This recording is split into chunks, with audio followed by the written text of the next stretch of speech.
Selamat datang kembali di sebuah perjalanan menuju legenda, misteri, dan sejarah.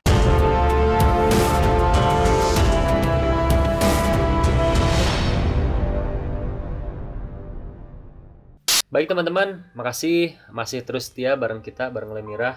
Ini kebetulan sore ini saya bareng Indra dan teman-teman yang lain baru aja beres atau habis bikin ini nih. Kita sekarang Lemirah punya studio sederhana, mungkin bisa dibilang amat sangat sederhana teman-teman ya. Di sini sengaja mungkin seperti yang teman-teman bisa lihat di belakang saya ada beberapa hiasan atau ornamen, beberapa foto-foto tokoh ya.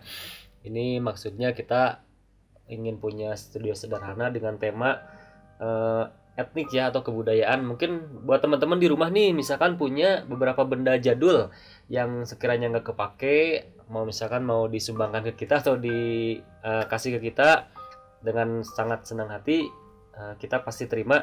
Mungkin bisa menghubungi kita di Instagram di Lemirah ya, @lemirah, atau di legenda_misteri_sejarah gitu teman-teman. Nah, singkat aja nih, sekalian ngobrol-ngobrol santai aja.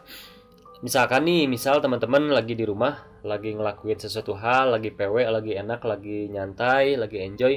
Pernah nggak teman-teman tiba-tiba orang tua kita nih, kita lagi nyantai, misalkan lagi main HP atau lagi ngapain, orang tua kita itu tiba-tiba nyeletuk atau menginformasikan, jangan kayak gitu dong, pamali. Nah, teman-teman pernah nggak dengar kata-kata pamali, atau mungkin yang orang Sunda ya khususnya mendengar kata-kata pamali. Nah, sekalian ngobrol nyantai, ini Lemirah udah ngerangkum nih bareng teman-teman hal-hal yang pamali ya, yang misalnya atau itu larangan ya, pamali itu larangan dari orang tua kita.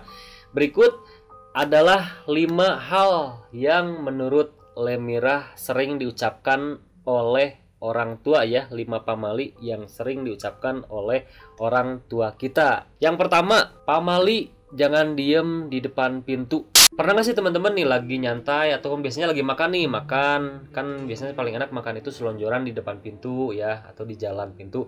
Kalau kata bahasa Sunda mah di lawang ya, di lawang pintu.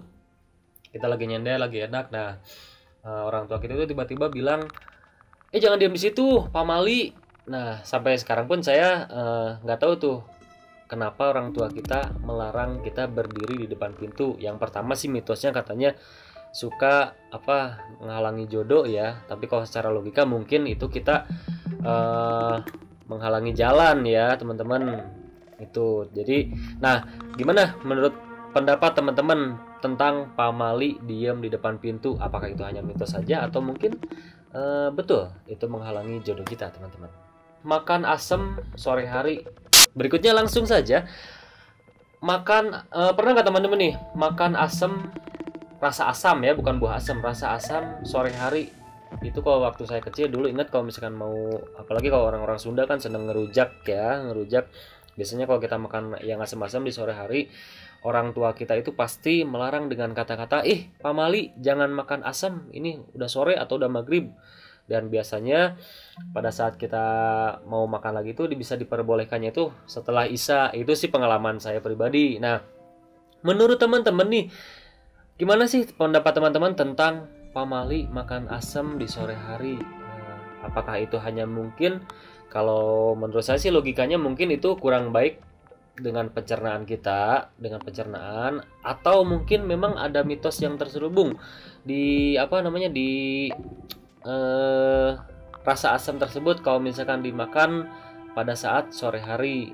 Teman-teman mungkin punya pengalaman nggak tentang itu? Atau mungkin secara logikanya nih teman-teman, kalau zaman dulu ya biasanya kan orang tua zaman dulu itu keberadaan MCK atau kamar mandi itu masih jarang. Mungkin kenapa orang tua kita melarang makan asam-asam di sore hari itu, selain untuk pencernaan kita kurang bagus, nanti kan kalau misalkan pencernaan kita istilahnya terjadi sakit perut nih, kejadian sakit perut malam hari, mungkin orang tua harus mengantar anaknya ke kamar mandi umum atau ke mungkin sungai, mungkin ke parit, itu agak sedikit malas mungkin ya, makanya mereka melarang anak-anaknya untuk makan makanan asam sore hari dengan cara atau dengan ungkapan pamali itu. Itu sih opini dari kita. Nah, bagaimana menurut teman-teman?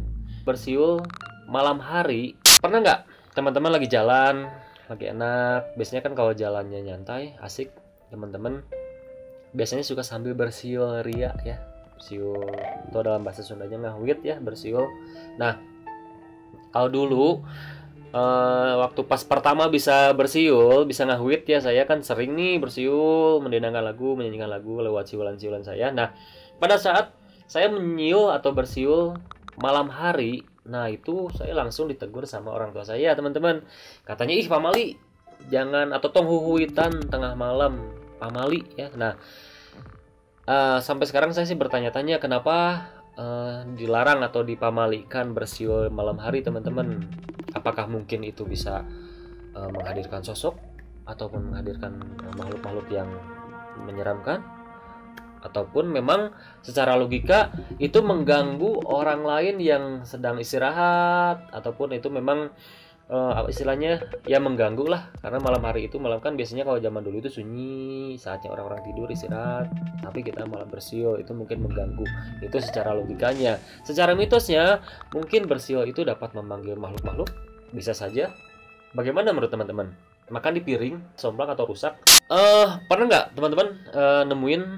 Kalau sekarang sih mungkin jarang ya. Kalau dulu, kalau orang tua dulu itu kan istilahnya ke perabotan atau ke barang itu belum, kalau misalkan belum peralatan itu benar-benar rusak atau patah, itu masih terus aja dipakai. Nah, sampai suatu ketika saya pernah di rumah nenek saya makan di piring.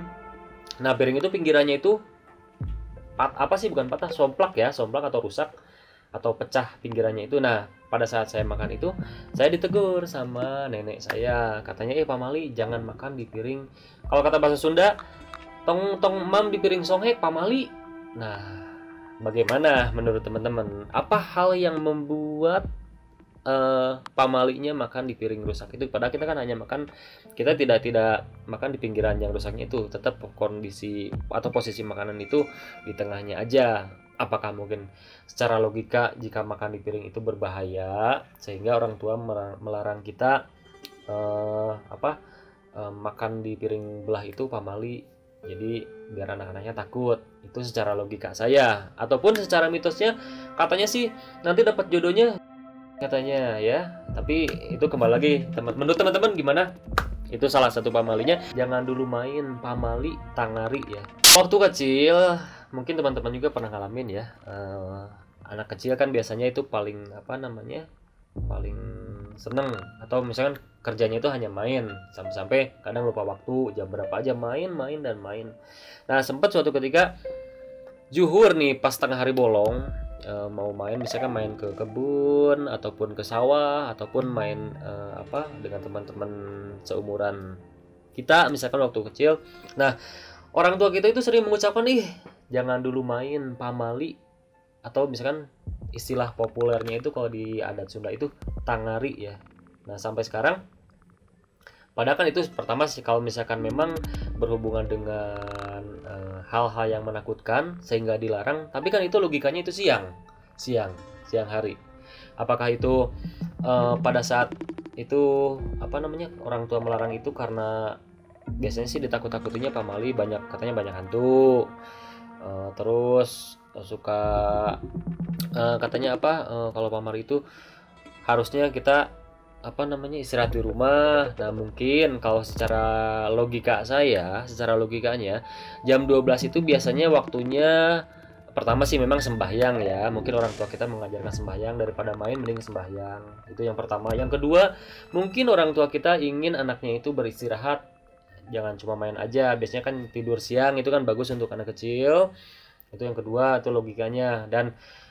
Tapi saya juga sempat mendengar bahwa kalau misalkan pertengahan hari itu antara jam 12 siang itu biasanya pernah mendengar bahwa kalau jam atau tepat siang hari itu adalah pergantian dimensi ya, teman-teman. Jadi alam nyata dengan alam gaib itu biasanya melakukan pergantian dimensi, teman-teman. Sehingga mungkin pada saat jam tersebut beberapa sosok tak kasat mata itu memang katanya sih energinya besar. Biasanya itu waktu-waktunya itu tengah hari, menjelang maghrib, dan tengah malam. Itu sih menurut saya pernah baca juga tentang tentang dunia-dunia supranatural lah yang berhubungan dengan dimensi-dimensi gaib, teman-teman. Nah, itu 5 hal pamali yang mungkin bisa kita ceritakan bareng-bareng nanti kesempatan kita sore ini. Nah, buat teman-teman, ada lagi nggak nih di daerah teman-teman mungkin hal-hal yang pamali atau larangan orang tua yang mungkin menurut teman-teman sampai saat ini masih belum ketemu atau masih belum tahu kenapa alasannya orang tua kita melarang kita dengan hal-hal pamali tersebut. Apabila ada, silahkan tulis di kolom komentar hal-hal pamali apa saja yang ada di daerah teman-teman, dan mungkin kalau yang tahu alasannya kenapa silahkan diceritakan juga. Kalau misalkan yang belum, nggak apa-apa. Yang penting teman-teman bisa share ke kita hal-hal pamali apa saja yang ada di daerah teman-teman. Kita sharing bareng-bareng. Tak lupa teman-teman, kita ngucapin makasih buat teman-teman. Mudah-mudahan teman-teman nggak bosan-bosan stay terus bareng Lemirah. Nanti kita ada saatnya perjalanan keluar, ada saatnya kita sharing bareng di studio sederhana ini. Sekali lagi untuk teman-teman yang punya peralatan atau benda zaman dulu yang mungkin nggak kepake, yang bisa dihibahkan ke kita, silahkan hubungi kita di Instagram. Bisa DM kita di Instagram di @lemirah atau legenda_misteri_sejarah. Terima kasih untuk teman-teman yang sudah nonton. Jangan lupa support terus channel Lemirah dengan cara mengklik tombol subscribe di bawah, teman-teman. Jangan lupa nyalakan juga tombol loncengnya agar kita bisa sama-sama terus melakukan sebuah perjalanan menuju legenda, misteri, dan sejarah. Salam legenda, misteri, dan sejarah. Lemirah.